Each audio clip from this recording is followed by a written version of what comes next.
নমস্কার, আমি অ্যাস্ট্রোলজার মনীষা শাস্ত্রী বলছি। যেসব স্টুডেন্টরা দেখছেন যে বর্তমান সময় পড়াশোনার প্রতি তাদের আগ্রহ দিনের পর দিন কমে যাচ্ছে, বা বাবা মায়ের কথা শুনতে চাইছে না, বেশি বন্ধু সঙ্গ করছে, বা পড়তে বসতে বললেই তাদের ভীষণভাবে মাথা গরম হয়ে যাচ্ছে, অথচ কদিন আগেও তারা ভালো পড়াশোনা করতো বা বাবা মার কথা শুনতো, সেক্ষেত্রে কিন্তু অবশ্যই আপনারা তাদের রাশিচক্রটাকে একটু দেখে নেবেন বর্তমান সময় কোনো অশুভ দশা চলছে কিনা, বা তাদের বর্তমান সময় লগ্নের ওপর কোনো অশুভ নেগেটিভ গ্রহ গোচরে দৃষ্টি দিয়েছে কিনা বা বসে আছে কিনা। তা সেই ক্ষেত্রে কিন্তু হঠাৎ করেই পরিবর্তন হয়ে যাওয়া, কথা না শোনা, অসৎ সঙ্গে মিশে যাওয়া, নেশাগ্রস্ত হয়ে পড়া, বা বাবা মার প্রতি একটা বিরুদ্ধ আচরণ করা, সেক্ষেত্রে কিন্তু ভীষণভাবেই সমস্যাদায়ক হয়ে ওঠে সেই পরিবেশটিকে সামলিয়ে চলার জন্যে। সেক্ষেত্রে কিন্তু পড়াশোনার প্রতি তাদের যে অমনোযোগিতা, সেক্ষেত্রে কিন্তু বাবা মা যতই চেষ্টা করুক সেক্ষেত্রে কিন্তু তারা আর ঠিক হয় না, বা সেক্ষেত্রে তাদের সেই মনোযোগটাকে কিন্তু আগের মতো ফিরিয়ে আনা যায় না। সেক্ষেত্রে কিন্তু আপনারা অবশ্যই একটু আপনাদের যারা বাচ্চারা পড়াশোনা করছে, বিশেষ করে যারা 8, 9, 10 বা 11, 12-এ পড়ছে, সেই সময়টা কিন্তু ভীষণ ভাইটাল। সেক্ষেত্রে কিন্তু হঠাৎ করে প্রেমে জড়িয়ে যাওয়া, মানে বন্ধুর সাথে হঠাৎ করে মিলে গিয়ে বন্ধুর মাধ্যমে কোনো ক্ষতি হয়ে যাওয়া, সেখান থেকে কোনো ভুল সিদ্ধান্ত নেওয়া।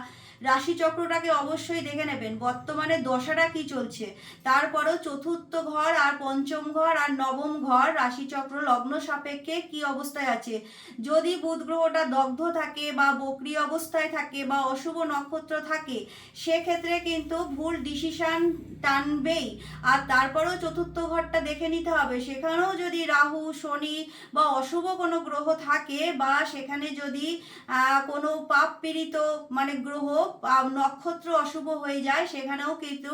বন্ধুদের মাধ্যমে ক্ষতি হয়ে যাওয়ার চান্স থাকে। তারপরেও দেখতে হবে, সেক্ষেত্রে যদি এইরকম সম্ভাবনা হয়ে যায়, প্রথমে ভালো ছিল, পরে কিন্তু আস্তে আস্তে মাইন্ডটা অন্যরকম হয়ে যাচ্ছে, চঞ্চল হয়ে যাচ্ছে, পড়াশোনার প্রতি আগ্রহ চলে যাচ্ছে, সেই ক্ষেত্রে কিন্তু আপনারা অবশ্যই বট গাছের মাটি, গঙ্গা জল আর কেশর এনে একটা তিলক তৈরি করে তাদের অবশ্যই একটা কপালে মানে ফোঁটা দেবেন, মানে বলবেন যে পড়ার জন্যে। তারপরেও প্রত্যেক বুধবার না হলেও মাসে অন্তত 2টো বুধবার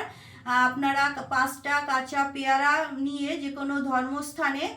তাদের মানে যেসব শিক্ষার্থী আছে তাদের নাম গোত্র ধরে পুজো দিয়ে আসবেন। তারপরেও একটা জিনিস খেয়াল রাখবেন, তাদের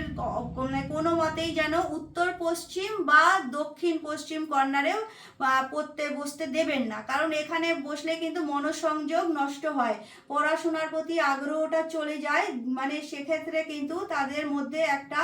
পড়াশোনার প্রতি যে নেগলিজেন্সি ভাব সেটা কিন্তু চলে আসে। তারপরেও আমাদের রাশিচক্র হিসাবে যেমন কিছু অগ্নি রাশি আছে, মেষ, সিংহ, ধনু, সেখানে কিন্তু দেখা যায় যে মেষ আর মানে সিংহ রাশির এমনি জাতক জাতিকারা একটু উগ্র মেজাজের হয়, সেখানে কিন্তু তাদের কন্ট্রোল করা খুব টাফ হয়ে যায়। তাই প্রথম থেকেই যখন তারা নিচু ক্লাসেই পড়ছে,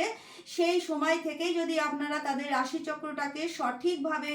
বিচার করিয়ে নেন, তাহলে পড়াশোনা পরবর্তী জায়গাটা কেমন আছে, উচ্চশিক্ষা হবে কিনা, বা কোনো কারণে পড়াশোনায় ছেদ আসবে কিনা, বা কোন স্ট্রিম নিয়ে পড়াশোনা করলে তাদের ভালো হবে, বা পড়ার জায়গাটা তাদের কিভাবে ভালো তারা পড়াশোনায় উচ্চশিক্ষা লাভ করতে পারবে, সেই জায়গাটা কিন্তু আপনাদের আগে থেকে জেনে নিতে পারলে যে সব প্রবলেমগুলো পরবর্তীতে আসছে সেখান থেকে কিন্তু অবশ্যই তাদের ঠিক করা যাবে।